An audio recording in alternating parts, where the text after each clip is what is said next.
It is that time of year again. The weather's changing. We already got some snow here yesterday, so that means it's time for the Kimbo.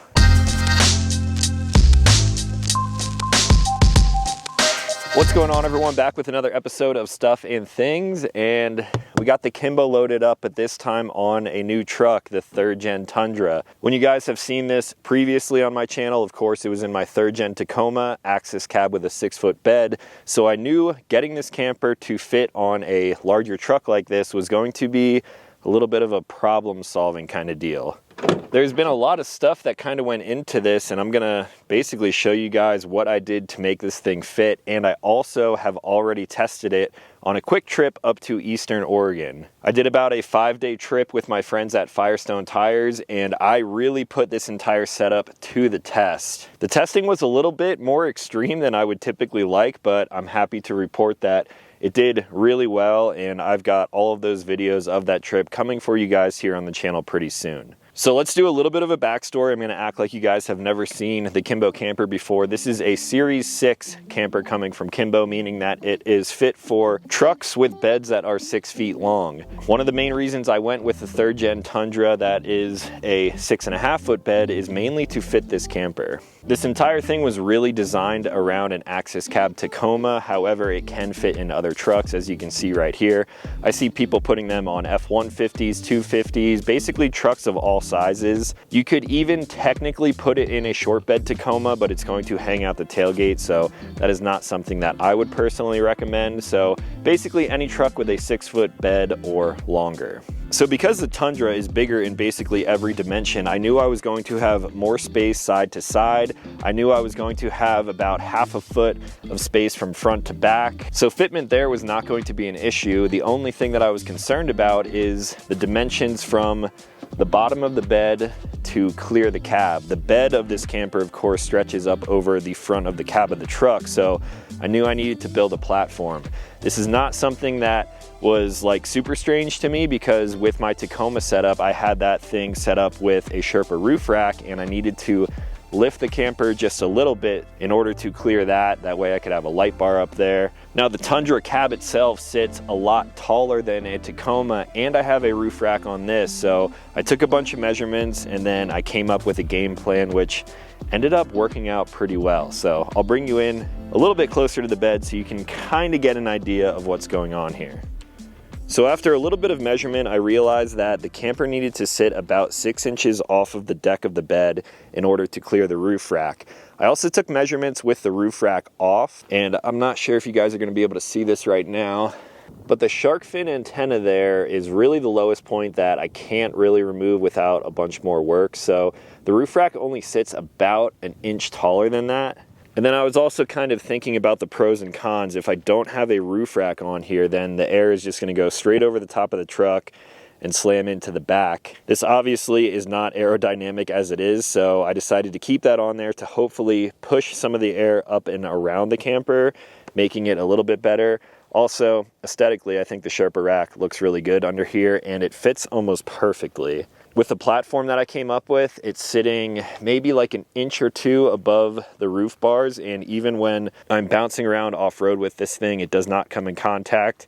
It ended up turning out pretty solid. Now, I wanted to keep this setup pretty lightweight because the previous platform that I was using on my Tacoma was a little bit heavy. A ton of wood, ton of this horse mat, and since the camper already weighs, this one in particular, about 980 pounds, I didn't want to add any more weight, even though the Tundra can handle it. So I came up with this solution right here. You'll have to excuse the mud. It was an absolute mud fest when we were testing out these Firestone tires, and I have not completely cleaned the truck yet. But a lot of these new trucks have these little slots on the side here, which is for basically dividing off the bed. You can fit 2x4s, or in this case 2x6s, in these slots, and it really holds them in place, keeping them from moving around. So I saw that and I said, hey, what if I just put a 2x6, which comes out to about 5.5 inches tall, because wood obviously shrinks.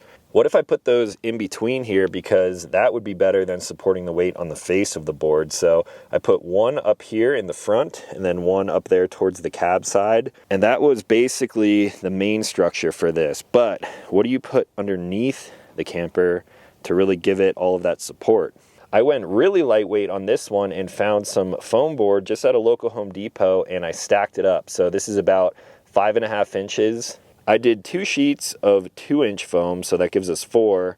And then I did 2 thinner sheets above that. That way it would come completely flush with the wood that we have in here. I just simply spray painted that. That way it's not just raw wood. It looks a little bit better. I cut those out in 2 different pieces, this larger section here, and then 1 more piece in between the cab and that back support. So I simply laid the foam in there, and then that was basically all I needed to support the weight.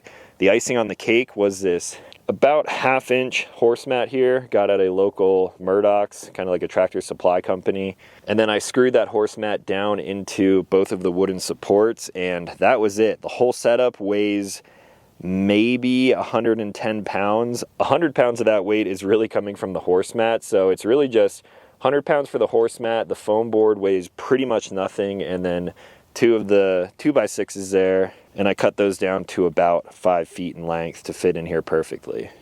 So that ended up being about the perfect height to get the camper up over the cab of the truck, and the horse mat keeps it from sliding around a little bit.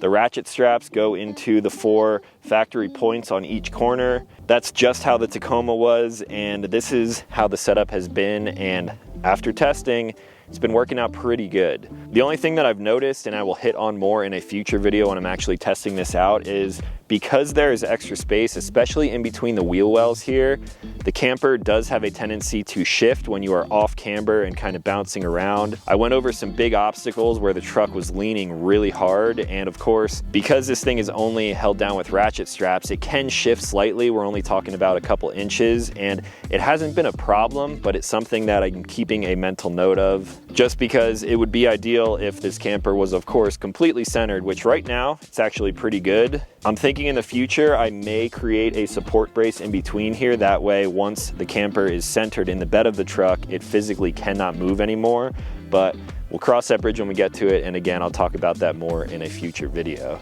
Everything else on the camper basically remains the same. I have a little ladder here that I got on Amazon because the Tundra is pretty tall, and because the bed is longer than the Tacoma was, I've actually just been kind of putting this ladder right here, and I'm able to close up the tailgate and always have a ladder with me. There's also more space on the side, so I have an extension cord down here in case I need to plug the camper into shore power. Of course, I have the gray water hose, which comes out of the kitchen sink in there. The only thing that I could have done to make this a little bit better would be to make a drawer system underneath there, basically 6 inches of drawers that could slide out where I could keep some more gear. But at the end of the day, I wanted to keep it relatively inexpensive and lightweight. The Tundra can definitely handle more weight than the Tacoma did, so I could see a drawer system underneath this being really useful. But for me, it's kind of temporary because I'm only using this setup generally in the winter months. And then when I drop this camper off, I can simply pull the truck out from underneath and pull out the whole platform system that I built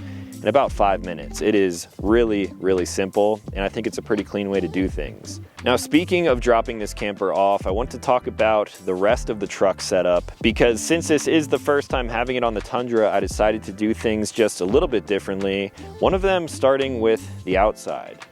Now, one of the things over here you guys may or may not notice, it depends on how familiar you are with the Kimbo and how I typically set it up, but of course there are jacks that mount onto these brackets right here, and then you can lower them to the ground. It lifts the camper off the bed of the truck, and then you can drive out of the way. One of the reasons this camper is really lightweight for basically everything in its class is because I do remove those jacks. Those things are freaking heavy. So whenever I get this camper loaded up, I tend to remove the jacks, which is kind of a pain. You have 3 bolts here on each bracket, and then the brackets stay in place. It's a lot of wrenching. It's not super time consuming, but there is a better solution now, coming from a company out of Bellingham, Washington, actually, where Kimbo campers are of course made. This company called Chainline reached out to me and they said, hey, we're a small mom and pop kind of business from Bellingham, Washington, and we make quick release brackets for Kimbo campers and other campers too. This is not just specific for the Kimbo, but it will also work with any kind of camper that uses this kind of sandwich design here to mount the jacks. So if you are familiar, you may notice a new aluminum plate on here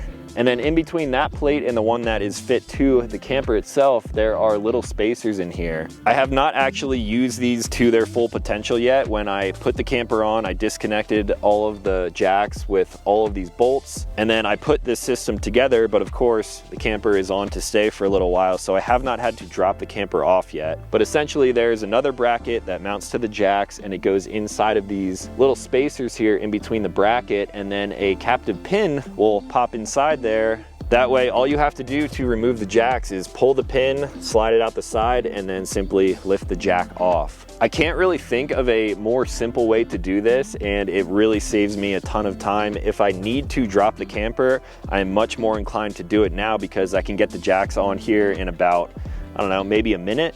And these specific plates that I'm running on this truck actually work with the jack extensions too. This truck is way taller and wider, so I have the drop brackets for the jacks. And I wasn't exactly sure if this truck was going to fit underneath the Kimbo, but I jacked it almost all the way up. It was almost in its highest settings, and I was still able to get underneath it with the 6-inch platform underneath there. And loading this thing up was honestly pretty easy. A little bit easier because I've been doing it so much on the Tacoma. So this one was really no different. I will show you guys more about these chainline brackets in the event of me ever pulling the camper off of here. But again, it's fall time and this thing is probably going to be on here for the next couple of months.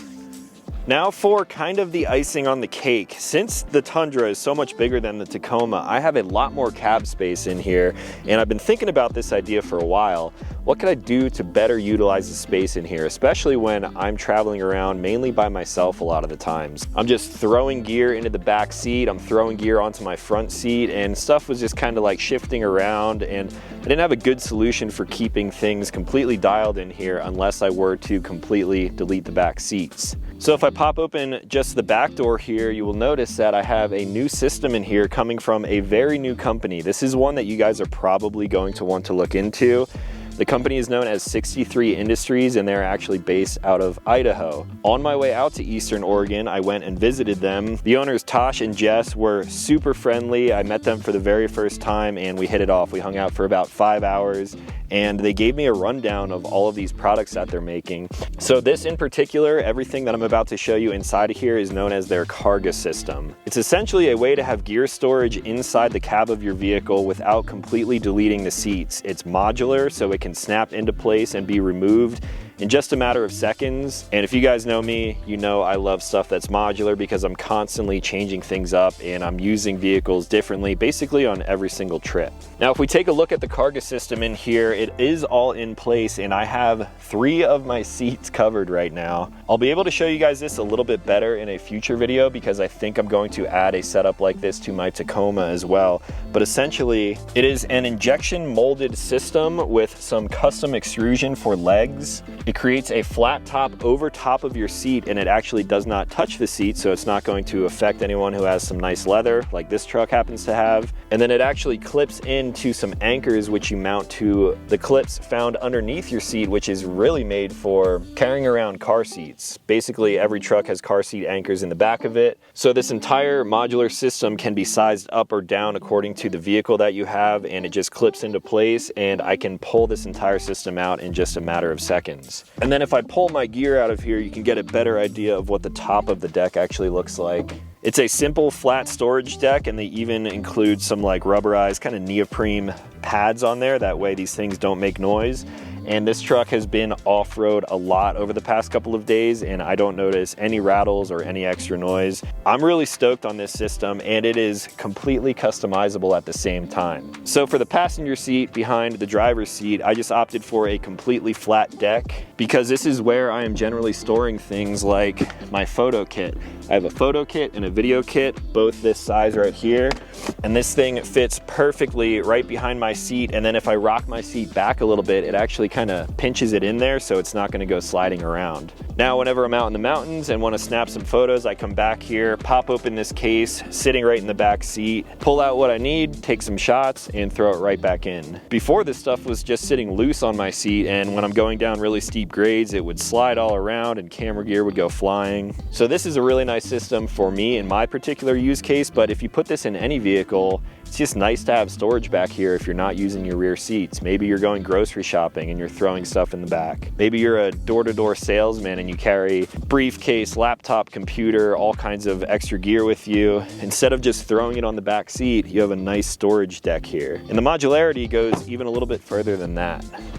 Now coming over to the rear passenger side of the truck, I have a little bit of a different system in here just to kind of show you guys how flexible this system can be. Basically the same setup as the driver's side of the truck, but now I have this storage net here where I have a bunch of loose items kind of just floating around here, and they completely stay in place. There are little clips that hook into the injection molded plastic on the side here, and it makes a perfect cargo net here. I've been using this essentially to throw like snacks on when I'm on the trail, or basically any loose item. I've been shoving hats and hoodies and different things like that underneath here. And you can kind of get a better idea from this side of the truck, but you can also double stack these and have 2 levels of storage in here, which is really nice as well. On a double cab Tundra like this, as opposed to the Crew Max, it's going to be a lot harder because I don't have a ton of backseat room here. So if I did go up to a second story, the front seat here would probably get in the way just a little bit. But for those of you out there who have larger trucks, you can stack these things up and have basically double the storage. I think in the future they're also going to make basically like a 60% version too, so you can cover the middle of the seat as well. And then for my back seats, I left my kind of dog blanket in here because we of course have Camber with us a bunch. So the seats are still protected, and just with 2 little pops right here,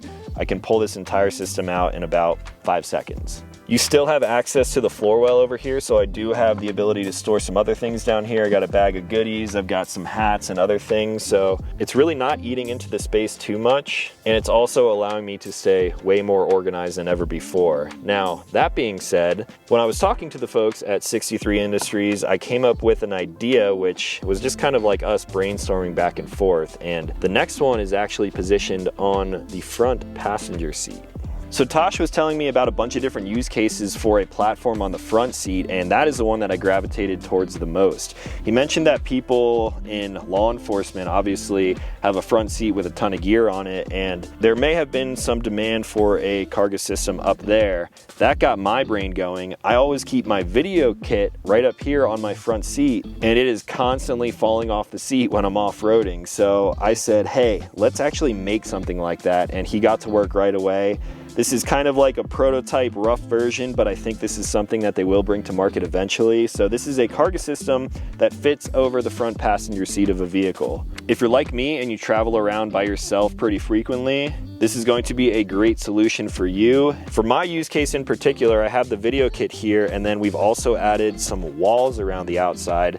So this thing is completely locked in here. These walls simply snap out with these little buckle clips right here, and then you can remove them. You can add another deck to this if you really wanted to. So you simply slide the walls into that custom extrusion and then clip that down into place. And now I have a complete self-contained unit here for all of my camera gear. I keep my tripod right on the outside in this soft case to keep it from rattling around. And then as I'm driving, I'm constantly pulling out cameras, changing batteries, adjusting some things with microphones and stuff like that. So now I leave this on my passenger seat like I always do, but it is completely locked in here and it can't go sliding off. Now there's of course no anchors on the front seat, so the way that they did this was with some simple roller cam straps. There's actually one in each corner and it wraps around the frame of the seat. There's also some neoprene on this bar right here. So on this one it is contacting the seat, but the seat is still protected because of that rubber coating there. But I think if you guys actually like this idea, this is something that they will bring to market, and it will give you a cargo system for the front of your vehicle. Some of this stuff may change, especially depending on the vehicle, but for now, this thing is in here to stay, and I actually want one of these for my Tacoma as well, because I'm constantly driving these vehicles around, making videos, and to have a full video kit locked in the front here, that's a huge plus in my opinion. So if you guys want to check them out, again, I highly recommend it. I'll leave a link to their Instagram down below, as well as their website in the description. So check them out and tell them I sent you. So that is the Kimbo setup, Series 6, now on a 3rd gen Tundra. Let me know what you guys think about it. If you have any questions, drop them in the comments down below. I can kind of point you in a direction to build a platform like this for your own truck. not just for the Kimbo, but for anything. And then again, I'll be leaving links for chain line, for the quick release brackets, and the Cargus system in the description down below, so check that stuff out if you guys are interested. Now I got a 3-part mini series coming for you guys of actually testing this setup out, some kind of extreme off-roading, a ton of mud. I have washed this truck 2 times now since that trip, and there is still mud caked basically everywhere. Just this thick, chunky stuff that dries like concrete. It was a really good time, and I'm hoping that you guys will enjoy those videos. They're coming to the channel soon, so if you are new here and you don't want to miss that series, consider clicking subscribe. I make new videos every single week, and as always, thank you for watching. I will talk to you in the next one.